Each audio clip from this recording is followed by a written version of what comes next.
ఈరోజు ఈ విలేకరుల సమావేశం నిన్న జరిగిన ఎన్డీఏ మీటింగ్ చిలకలూరుపేట దగ్గర భారత ప్రధాని నరేంద్ర మోడీ గారు, మాజీ ముఖ్యమంత్రి పెద్దలు చంద్రబాబు నాయుడు గారు, మా పార్టీ అధ్యక్షులు పవన్ కళ్యాణ్ గారు కలిసి నిర్వహించిన మొట్టమొదటి సభ విజయవంతం అయినందుకు ఎంతోమంది కృషి చేశారు. ప్రతి ఒక్క జన సైనికుడికి, వీర మహిళకి, నాయకులకు, జనసేన పార్టీ నుంచి సహకరించిన ప్రతి ఒక్కరికి, తెలుగుదేశం పార్టీ నాయకులకు, కార్యకర్తలకు, అదేవిధంగా భారతీయ జనతా పార్టీ నాయకులు, కార్యకర్తలు కూడా మనస్ఫూర్తిగా జనసేన పార్టీ నుంచి మేము అభినందిస్తున్నాం, ధన్యవాదాలు తెలుపుకుంటున్నాం. అదేవిధంగా సభ సక్సెస్ అవ్వడానికి కారణం కూడా మన పాత్రికేయ మిత్రులు, వీళ్ళు కూడా, మీరందరూ కూడా సహకరించి ఈ సభ గురించి ప్రజల్లోకి లోతుగా అవగాహన తీసుకెళ్లే విధంగా మీరు చేసిన ప్రయత్నాన్ని, మీరు సహకరించిన విధానాన్ని, మీకు నిన్న చిన్న చిన్న ఇబ్బందులు కలిగిన ఓపికతోటి మీరు సభలో ప్రతి ఒక్కరు పాల్గొనడం చాలా అభినందనీయం. ఆ సహనంకి, ఓపిక కోసం మీరు అంతిమంగా రాష్ట్రాన్ని, దేశాన్ని దృష్టిలో పెట్టుకుని ప్రతి ఒక్కరు కదిలి వచ్చారు ముందుకి. అద్భుతమైన కార్యక్రమం నిర్వహించగలిగాం. సో పేరున ప్రతి ఒక్కరికి ఇందులో పాల్గొన్నందుకు, సహకరించినందుకు జనసేన పార్టీ తరఫున, మా పార్టీ అధ్యక్షులు పవన్ కళ్యాణ్ గారి తరఫున మీ అందరికీ కూడా ధన్యవాదాలు. అదేవిధంగా మొట్టమొదటి సభ కాబట్టి ఎంతోమంది ఎదురు చూసాం. ఏ విధంగా 3 పార్టీల కలయిక వలన మన రాష్ట్రానికి మేలు జరుగుతుంది, మన భవిష్యత్తు ఏంటి, ఎటువంటి దారిలో మనం నడవబోతున్నాం అనేది దీనికి చాలా స్పష్టంగా ప్రధాని నరేంద్ర మోడీ గారు ఆయన ఉపన్యాసంలో వికసిత భారత్ గురించి ఏ విధంగా ఆయన ఒక ప్రణాళిక సిద్ధం చేసుకున్నారో, 2047 సంవత్సరం కల్లా భారతదేశం ప్రపంచంలోనే ఉన్నత స్థానానికి వెళ్ళే విధంగా ఆయన చేసిన ప్రణాళిక, ఆయన పడిన కష్టాలు, ఏ విధంగా ఒక మంచి డెవలప్మెంటల్ ప్లాన్ ఆయన సిద్ధం చేశారో, ఏ విధంగా ఇన్ఫ్రాస్ట్రక్చర్ గురించి వాళ్ళు ఎక్కువ ఫోకస్ చేశారో, అదేవిధంగా ఆంధ్రప్రదేశ్ని కూడా వికసిత ఆంధ్రప్రదేశ్ అవ్వాలనేది ఆయన తన మాటల్లో చాలా స్పష్టంగా చెప్పారు. ఖజానా ఖాళీ అయిపోయి ఎక్కడ చూసినా అవినీతి, ఏ డిపార్ట్మెంట్లో చూసినా అవినీతి. జనమేమో పాపం తెలియక ఇన్ని సంవత్సరాల నుంచి కేవలం శాండ్లోనూ, లిక్కర్లోనూ అవినీతి జరుగుతుందనే భావన వాళ్ళు అనుకున్నారు. కానీ పాఠశాలకి వెళ్ళే బడి పిల్లల దగ్గర నుంచి కూడా, ఆ శాఖ నుంచి కూడా వీళ్ళు అవినీతి చేసుకుంటూ ప్రతి డిపార్ట్మెంట్లో కూడా ఈ ప్రభుత్వంలో ఉన్న మంత్రులు, ఈ క్యాబినెట్, ఈ ప్రభుత్వం చేసిన అవినీతి గురించి కూడా ఆయన ప్రస్తావించారు. మేము కూడా అనేక సందర్భాల్లో జనసేన పార్టీ నుంచి సమాజానికి అర్థమయ్యే విధంగా, ఏ విధంగా వీళ్ళు ప్రజలకు సంబంధించిన డబ్బుని దుర్వినియోగం చేసుకుంటూ సొంత ఆస్తుల కోసం విచ్చలవిడిగా ఖర్చులు చేసుకుంటూ వీళ్ళు పోయారో వాటన్నింటినీ కూడా వివరించాం.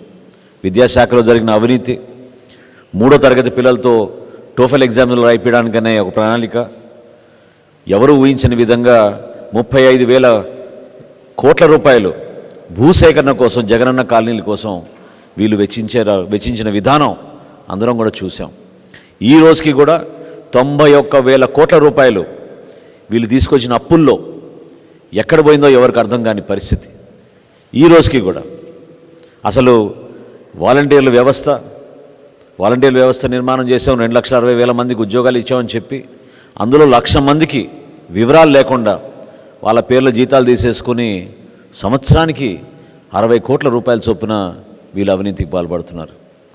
స్థానికంగా మీరు చూస్తే ఇక్కడ ఉన్న సలహాదారులు ఏ విధంగా దాదాపు 680 కోట్ల రూపాయలు వీళ్ళు ఈ 5 సంవత్సరాల్లో ఖర్చు పెట్టి ప్రభుత్వ ధనాన్ని దుర్వినియోగం చేశారో ఇవన్నీ కూడా మీరు చూశారు. మేము జనసేన పార్టీ నుంచి మేము వీటన్నిటి కూడా వివరించుకుంటూ వచ్చాం.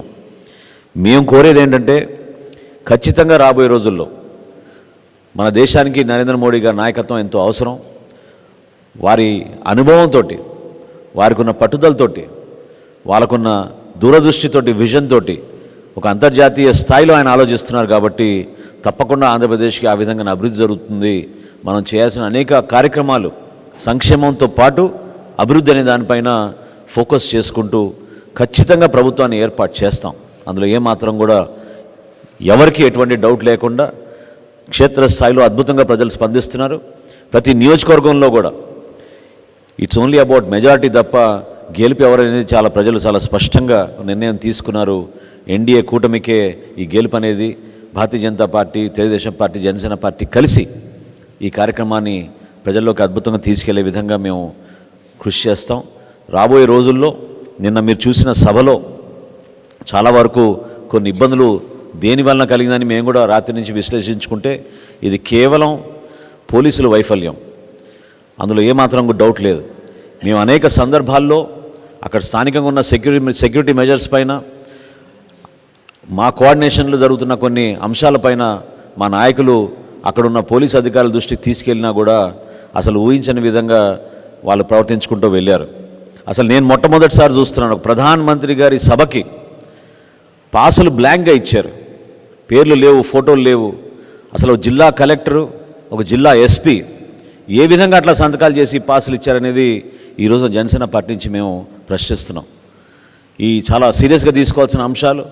దేనికోసం వీళ్ళు ఈ విధంగా ఇంత రెక్లెస్గా బిహేవ్ చేశారు? ఎందుకు ప్రధానమంత్రి స్థాయి వ్యక్తి వచ్చి మనకి సభ నిర్వహించుకుంటున్నప్పుడు తీసుకోవాల్సిన జాగ్రత్తలు? ఎందుకంటే పెరిమీటర్ అంతా వీళ్ళ కంట్రోల్లో ఉంటుంది. పెరిమీటర్ మన స్థానిక పోలీసుల కంట్రోల్లో ఉన్నప్పుడు ఎందుకు ఈ విధంగా వాళ్ళు పూర్తి స్థాయిలో ఇటువంటి ఒకేషన్కి వాళ్ళు గేరప్ అవ్వలేకపోయారనేది తప్పకుండా దీనిపైన ఎంక్వైరీ జరగాలి.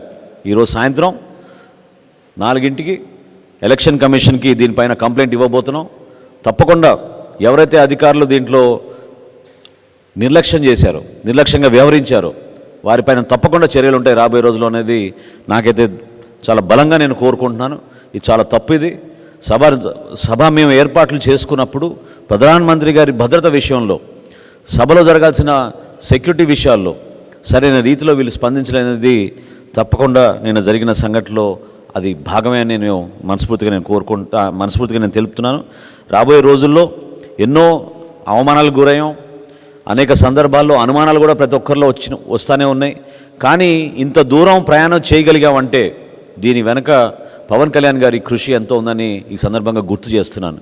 ఎందుకంటే అమరావతి రైతులు ఎప్పుడైతే ఇదే హాల్లోకి వచ్చి పవన్ కళ్యాణ్ గారిని కలిసి 2020 జనవరి మాసంలో ఈ ప్రభుత్వం చేస్తున్న దాష్టికాల గురించి, వాళ్ళు మనస్ఫూర్తిగా రాష్ట్రానికి ఒక రాజధాని కావాలన్న భూములు ఇస్తే వాళ్ళని ఏ విధంగా హింసిస్తున్నారో, ఏ విధంగా వాళ్ళని అవమానపరుస్తున్నారో ఆ విషయం చెప్పినప్పుడు మొట్టమొదటిసారి జనవరి 2020 సంవత్సరంలో ఢిల్లీకి మేము ప్రయాణం చేసి ఆ రోజున్న భారతీయ జనతా పార్టీ నాయకులతో సంప్రదించి అప్పటి నుంచి కూడా ఈ పొత్తు ఎంత అవసరం, రాష్ట్రానికి మేలు జరగాలి, ప్రధానమంత్రి నరేంద్ర మోడీ గారి నాయకత్వం ద్వారా ఇటువంటి పొరపాట్లు జరగకుండా చూసుకోవాల్సిన బాధ్యత మనందరిపైన ఉందనే ఆలోచనతోటి పవన్ కళ్యాణ్ గారు ప్రతి సందర్భంలో కూడా ప్రతిపక్ష ఓటు చీలనివ్వము, ఎట్టి పరిస్థితుల్లో కూడా వైఎస్ఆర్సీపీ విముక్త ఆంధ్రప్రదేశ్ కోసం మీ అందరం కూడా పోరాడతాం అనేది దాదాపు 4 సంవత్సరాల నుంచి ఆయన చేసిన కృషి.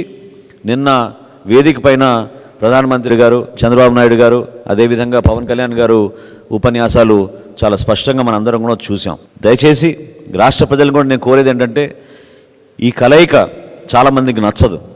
రకరకాలుగా వివిధ కోణాల నుంచి ఇబ్బంది పెట్టడానికి కోసమో, అనుమానాలు సృష్టించడం కోసమో సోషల్ మీడియా ద్వారా కావాలని చెప్పి కొన్ని విషయాలు వీళ్ళు ప్రజలకు తీసుకెళ్ళడానికి ఒక విష ప్రయత్నం చేస్తూ ఉంటారు. దాన్ని దయచేసి మీరు అందరూ కూడా పట్టించుకోవడమే కాదు, ఖండించాల్సిన అవసరం ఉంది. ఎందుకంటే ఇక్కడ పదవుల కోసమో సీట్ల కోసం కాదు ఈ పొత్తు కుదుర్చుకుంది. ఈ పొత్తు కుదుర్చుకుంది ఖచ్చితంగా మన భవిష్యత్తు కోసం, ఆంధ్రప్రదేశ్ అభివృద్ధి చెందాలి, మంచి రోజులు రావాలి మన ఆంధ్రప్రదేశ్కి అనేది చాలా స్పష్టంగా పవన్ కళ్యాణ్ గారు ఆశించిన విధంగా ముందుకెళ్తాం.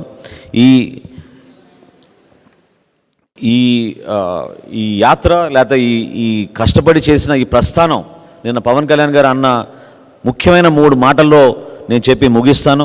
అదేంటంటే, ధర్మానికి ఇది విజయం, పొత్తులకు ఇది గెలుపు, అదేవిధంగా కూటమికి ఇది పీఠం అనే ప్రధానమైన 3 అంశాల గురించి ఆయన మాట్లాడుతూ ఈ విషయం చెప్పారు. ఇవి దీంట్లో 100% మనం అర్థం చేసుకోవాల్సింది ఏంటంటే, మేము చేసిన ఈ ధర్మ పోరాటం అదేదో స్వార్థం కోసమో సీట్ల కోసమో భవిష్యత్తులో పదవుల కోసం కాదు.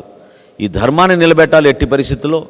లా అండ్ ఆర్డర్ అనేది ప్రతి ఒక్కరికి సమానంగా మనం ప్రతి పౌరుడికి గర్వపడే విధంగా వ్యవస్థని కాపాడాలనే ఉద్దేశంతో మేము చేసిన ఈ ప్రయాణం, అందులో ప్రధాన పాత్ర పోషించింది పవన్ కళ్యాణ్ గారు. తప్పకుండా రాబోయే రోజుల్లో ఆంధ్రప్రదేశ్ ప్రజలకి ఒక మంచి భవిష్యత్తు ఉంటుంది. నరేంద్ర మోడీ గారు చేపట్టిన అనేక కార్యక్రమాలు, డబుల్ ఇంజిన్ సర్కార్ అని ఏదైతే ఆయన అన్నారో అది ఖచ్చితంగా 100% ఆంధ్రప్రదేశ్లో వచ్చి ప్రతి కుటుంబానికి మేలు జరిగే విధంగా ఒక మంచి ప్రభుత్వం స్థాపించబోతున్నాం. కేంద్రంలో ఎన్డీఏ ప్రభుత్వం ఖచ్చితంగా ఏర్పడి 400 సీట్ల పైన మొట్టమొదటిసారి చరిత్ర సృష్టించే విధంగా వీళ్ళు ముందుకెళ్తారనే నమ్మకం మా అందరిలోనే ఉంది. రాష్ట్ర ప్రజలు కూడా ఒక అంకిత భావంతో మేము పనిచేస్తున్న తీరుని గుర్తించి మరింత మీరు పెద్ద మనసుతో ఆశీర్వదించి రాబోయే రోజుల్లో జనసేన పార్టీ తరఫున, తెలుగుదేశం పార్టీ తరఫున, భారతీయ జనతా పార్టీని నిలబడిన అభ్యర్థులందరినీ కూడా మీరు ఆశీర్వదిస్తారని ఈ సందర్భంగా కోరుకుంటూ మరొకసారి ప్రతి ఒక్కరికి ధన్యవాదాలు తెలుపుకుంటూ సెలవు తీసుకుంటాం.